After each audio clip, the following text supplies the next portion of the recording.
Hello friend, welcome back to Auto Resource YouTube channel. You can see 2009 Honda Pilot, and in this brief video I will show you how to inspect and maybe replace the cabin air filter. Where is cabin air filter located? Well, as usually it's behind the glove box.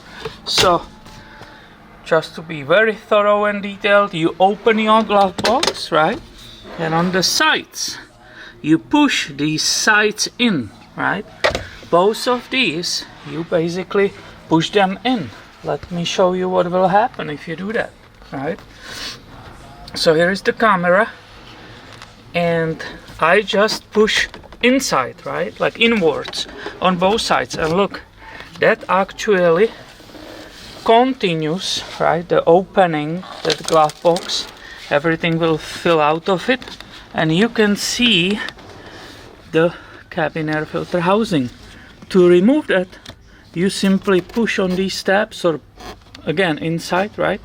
And that unhooks this opening, and you can see the leaf sticking out there, right? So it's probably nasty and dirty. Let's go and see.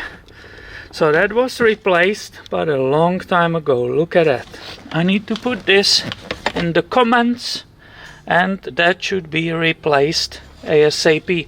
This one you just simply lift it up, right? It will go out.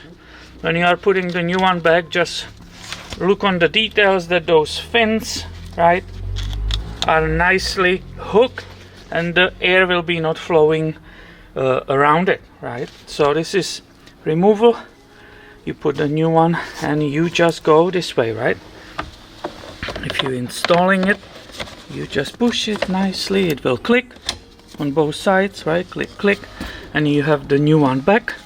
Then you take the glove box and you just normally push on it, and it will close like this, and you are basically done with the whole repair.